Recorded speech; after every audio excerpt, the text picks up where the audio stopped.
Morning, Chad. A Knight of the Seven Kingdoms finale came out a couple of weekends ago, and since then, I've binged so many videos about the show. For the past 2 weeks, it's basically all I've thought about. While I'm pooping, while I'm eating a sandwich. Heck, I'm even thinking about this show right now while I record this. And after watching all these videos and basically thinking about nothing but this show, one thought keeps popping in my mind. Boy, what I wouldn't give to be a fish in this river, or just to be downstream and dying of thirst. I feel like I'm getting off topic. The thought I actually keep having is people really love this show. Everyone's talking like A Knight of the Seven Kingdoms is the prince who was promised here to save the Game of Thrones cinematic universe from the long night. And if I'm being honest, a lot of this praise is warranted. It's a well-written story with a good mix of compelling characters. Dunk and Egg are a very likable duo, both in the show and real life. Tonight is the premiere of A Knight of the Seven Kingdoms on Max. We even get the entire spectrum of Targaryens. We do get to see a penis, and it is a prize hog. Sir Arlen of Pennytree, more like Sir Arlen of wherever people with massive dongs come from, are made from. It's just nice to see the show have representation for people like, not me, but I'm sure somebody. For the uninitiated, the tone of A Knight of the Seven Kingdoms is very different from other Game of Thrones shows. It's definitely a welcome change since the other shows are all bleak and gloomy with their scheming and their murder and their incest, whereas A Knight of the Seven Kingdoms has a really uplifting spirit with a mostly happy ending and just a few small mentions of incest, just a little tiny bit. Maybe one night he can make me his sister, then he could marry me. What? The main character of the show, Dunk, is this virtuous good guy, the underdog hero that people have felt has been missing from fantasy TV for a long time. And in my opinion, morally gray characters are generally more interesting, but I understand people are tired of them, so for a lot of the audience, it's nice to have straight up good people in this show. While they have occasional comedic moments, I wouldn't consider the original series nor House of the Dragon to be comedy series by any means. A Knight of the Seven Kingdoms very much has comedic overtones. It's the only show in the franchise with cutaway gags. You never beat me when I didn't deserve it.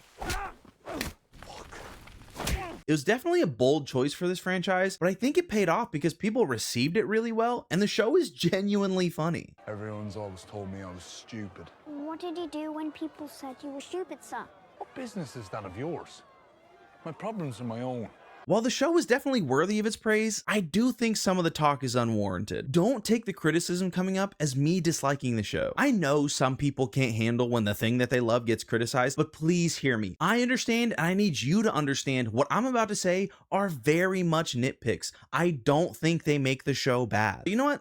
Let's just get this over with. I've seen a lot of talk about how it's nice to not have plot conveniences or contrivances like House of the Dragon Season 2 or the end of Game of Thrones. But one of the guys that ends up fighting for Dunk literally comes out of nowhere. Egg is practicing in a field with a horse, and this knight just spawns in the field next to him. In what seems to be some people's favorite scene from the show, and probably one of the best fights in the series, Dunk takes so much damage. And sure, we see the lasting effects the day after, but a big criticism people have of late Game of Thrones was the plot armor, and That's a lot of damage!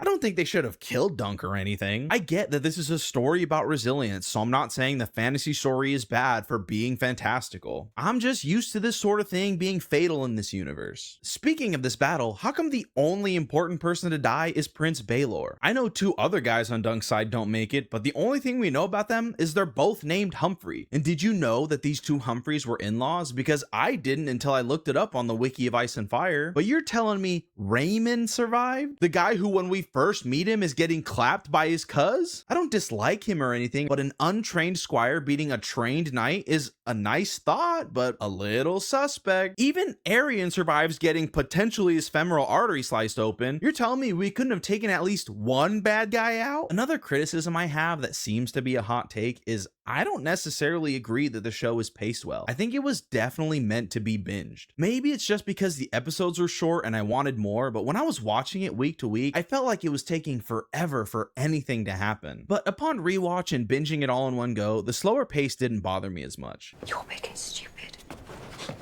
I've seen a lot of people defending the choice to put a nearly 20-minute flashback into the start of a battle when the episode is only 30 minutes long. Just because the flashback is good and does tell us a lot about Dunk doesn't mean it needed to be placed where it was. It's such a jarring shift to go from the atmosphere created by the beginning of the battle to this flashback. The only legitimate criticism I've seen shared by multiple people is that the choice to have Egg sneak away from his dad to be with Dunk rather than it being a deliberate choice weakens the ending. And I agree. It definitely would have been better for Makar's development, and a more satisfying conclusion being that Dunk's actions would have been the cause of said development. Even though I think these criticisms are fair, I know people are going to disagree with me. So let me reiterate, I like A Knight of the Seven Kingdoms. It's a good show. You thief! I did not mean to offend you. So sure, I'm not as high on the show as other people, but I don't disagree when they say it's good. The only unwarranted thing I've heard that I completely disagree with is that this show is going to save the Game of Thrones franchise. I saw a lot of videos saying things like A Knight of the Seven Kingdoms is saving the Game of Thrones franchise, or Game of Thrones is so back, but we've been in this Song of Ice and Fire dance before. People seem to forget how amazing House of the Dragon Season 1 is, but this is exactly what happened when that show came out. It was universally praised for its excellent writing and the performances. Paddy Considine specifically was highly regarded for his portrayal of a deteriorating Viserys. The cinematography was great. The dialogue was great. This was supposed to be the show that saved Game of Thrones. All it took was for them to release one mediocre season, and everybody reverted to hating the Game of Thrones franchise again, saying House of the Dragon fumbled just as bad as season 8 of Game of Thrones. Granted, the people saying it's as bad as season 8 of Game of Thrones are definitely overreacting, but it didn't take much for people to turn on this franchise. I mentioned earlier that people are tired of morally gray characters, but this was one of the strengths of House of the Dragon. Daemon, the bad boy with a potentially heart of gold, was a fan favorite until he spent all of season 2 farting around in a castle. In fact, most of the characters in season 1 are neither completely good or completely bad, and no one seemed to bat an eye. And yet suddenly everybody hates morally gray characters? No.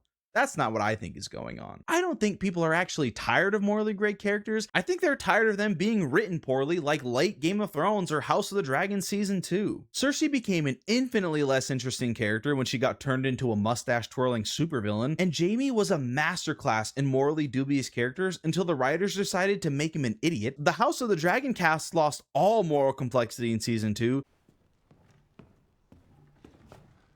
Now, you see, I'm of the belief that people still really like morally gray characters, and I think that because two of the standout characters from A Knight of the Seven Kingdoms, Lionel Baratheon and Maekar Targaryen, aren't strictly good or bad, but people still like them because for now, they're written well. A big part of the reason people seem to like this show, there's no big war or huge battle set piece, no talk about destiny or the fate of the realm. It's just a good character-driven story. I want some hard salt beef!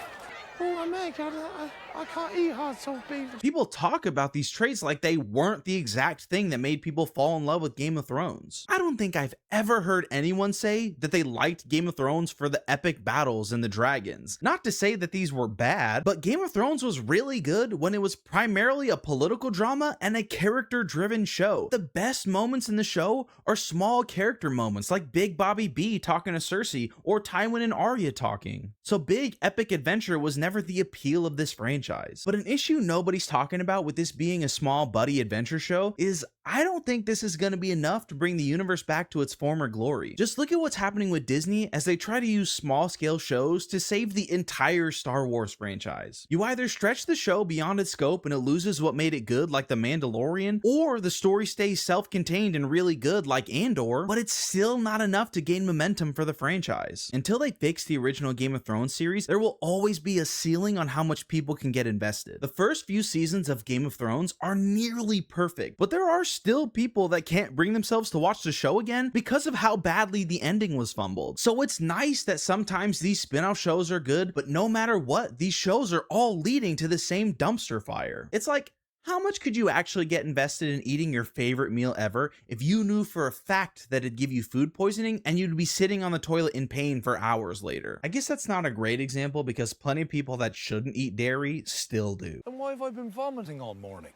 It's a mystery. Still, I think if they want to return to the heights they experienced before, they're gonna have to address the dragon-sized elephant in the room. Truthfully, I'm not even sure how to go about that. Maybe they don't need to do anything. Maybe A Knight of the Seven Kingdoms is a start of them releasing only good shows, and A Game of Thrones will just be the only blemish. The ship pod's done. I guess we'll see soon with House of the Dragon Season 3 coming out in a few months. If they were gonna try and fix the Game of Thrones franchise, it starts with rectifying the original series. I think too much time has passed for them to try to rewrite everything like the Snyder Cut, but I do have a rough idea that still has a lot of flaws. They should keep making these prequel shows shows that get closer and closer to the original timeline of Game of Thrones, culminating in them announcing that they're rebooting the Song of Ice and Fire show. But like I said, that still has huge problems. The first few seasons of the original show are really good. Like I said earlier, they're nearly perfect, so to just throw them away feels like a waste. And all the crazy twists and events in the show that made it a talking point won't be a shock anymore. What they could do is stick closer to the book and adapt more material, but then they run into the same problem the original show had. The books aren't done. They're just in a really difficult situation. I know I'm being really pessimistic and talking down to the show, but I really do want them to succeed. I would love to be wrong and for the Game of Thrones cinematic universe to have a Dunk style underdog story. I actually really look forward to these spin-off series where it seems like most people either forget about them or they begrudgingly bite into the show expecting a poo sandwich and instead get a nice bacon, egg, and cheese with just a little bit of poop as a joke. So while I like these shows, I also like to be realistic and temper my expectations as to what the Game of Thrones franchise could be, as long as their flagship show sits at the bottom of the narrow sea. I'm not trying to get people to hate the show or to turn their back on the Game of Thrones cinematic universe. I like A Knight of the Seven Kingdoms, and like most people, I really like the universe that Mr. R.R. Martin created. We've just been here before. HBO makes a great show, everybody starts saying we're so back, then HBO kicks us in our teeth again. It's this endless roller coaster of hype and excitement, and even if they somehow only make good shows from now on, we still know the roller coaster ends with us getting launched into a big old turd. We got a bit carried away there. You know, now that I get all this out, I could just be overthinking it. Dunk in the show isn't trying to save the world. Maybe he doesn't need to save the franchise either. Maybe I just need a good clout in the ear for not appreciating a genuinely good show when it's right in front of me. All right, see ya.